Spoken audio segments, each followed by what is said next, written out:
क्या ट्रंप के लिए जानकारी जुटा रहे मुनीर? स्ट्रेट हॉर्मुज पर यूएन में क्यों भड़का भारत? यूरोप को हथियार सप्लाई में देरी कर रहा यूएस। इजरायल और लेबनान शांति के लिए तैयार। ट्रंप का दावा, ईरान युद्ध जल्द खत्म होगा। नमस्कार, मेरा नाम है शालिनी और आप देख रहे हैं द न्यूज़ 15। स्वागत है आपका हमारे खास प्रोग्राम दुनिया के हालचाल में। चलिए नजर डालते हैं बड़ी खबरों पर विस्तार से। आसिम मुनीर का तेहरान दौरा इन दिनों काफी चर्चा में है। ये दौरा इसलिए भी खास माना जा रहा है क्योंकि मुस्तफा खामनेई के नए सुप्रीम लीडर बनने के बाद ये पहला बड़ा विदेशी दौरा है।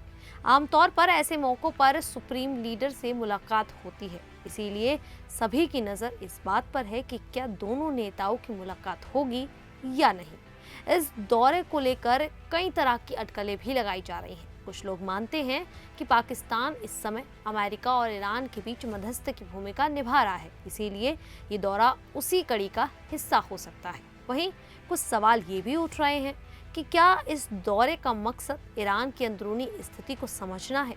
जनरल मुनीर ने तेहरान में मोहम्मद बागेर गालिबफ से मुलाकात की है, लेकिन इस बारे में ज़्यादा जानकारी सामने नहीं आई है।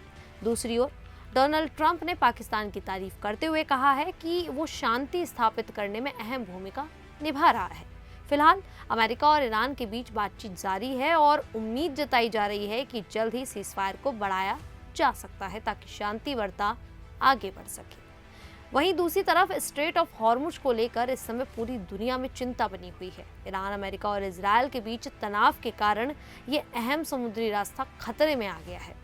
ये वही रास्ता है जहां से दुनिया का लगभग 20% तेल गुजरता है, इसीलिए इसका सुरक्षित रहना बहुत जरूरी है। भारत ने इस मुद्दे पर संयुक्त राष्ट्र में अपनी चिंता जताई है। भारत के प्रतिनिधि हरीश पी ने कहा कि कमर्शियल जहाजों को निशाना बनाना पूरी तरह से गलत है और इससे वैश्विक व्यापार पर असर पड़ता है। उन्होंने सभी देशों से अपील की कि वे संयम रखें और तनाव को कम करें। भारत के लिए ये मुद्दा इसलिए भी अहम है क्योंकि देश अपनी ऊर्जा जरूरतों के लिए काफी हद तक तेल आयात पर निर्भर है। अगर हॉर्मुज में जहाजों की आवाजाही रुकती है तो इसका सीधा असर भारत की अर्थव्यवस्था पर पड़ सकता है। भारत ने बातचीत और कूटनीति के जरिए समाधान निकालने पर जोर दिया है। साथ ही ये भी कहा है कि अंतर्राष्ट्रीय कानून का पालन होना चाहिए और जहाज़ों की सुरक्षित आवाजाही जल्द बहाल की जानी चाहिए।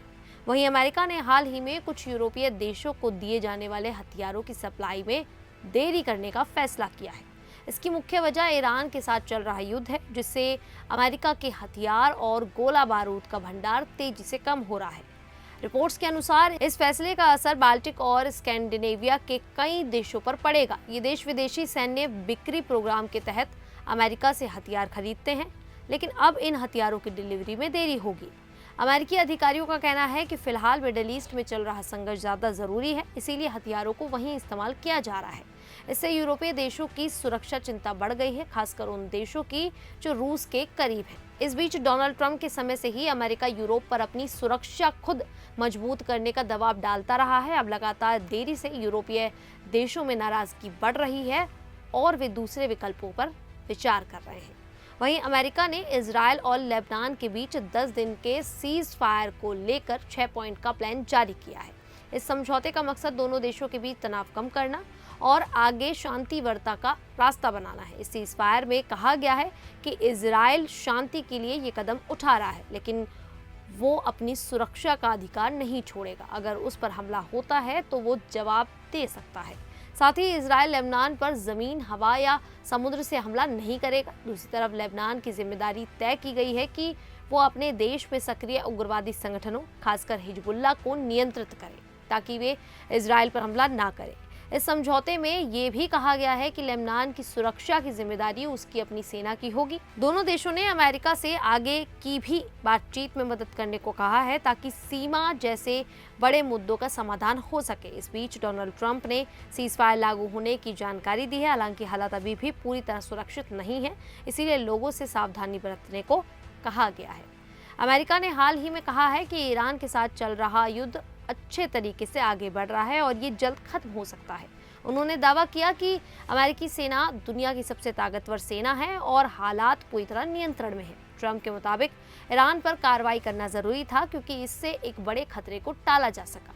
उन्होंने ये भी कहा कि इस युद्ध के सकारात्मक नतीजे जल्द देखने को मिल सकते हैं। रिपोर्ट्स के अनुसार अमेरिका और ईरान के बीच बातचीत में कुछ प्रगति हुई है और सीजफायर को आगे बढ़ाने पर भी विचार किया जा रहा है। हालांकि इस युद्ध ने भारी नुकसान पहुंचाया, हजारों लोगों की जान जा चुकी है और लाखों लोग अपने घर छोड़ने को मजबूर हुए हैं। लेबनान और इजराइल भी संघर्ष से काफी प्रभावित हुए हैं। इसी बीच दोनों देशों के बीच 10 दिन का सीजफायर लागू हो चुका है, लेकिन हिजबुल्लाह अब भी इस टकराव का हिस्सा बना हुआ है। ट्रंप ने एक और बड़ा दावा करते हुए कहा कि ईरान अपने समृद्ध यूरेनियम का भंडार सौंपने के लिए तैयार हो गया है।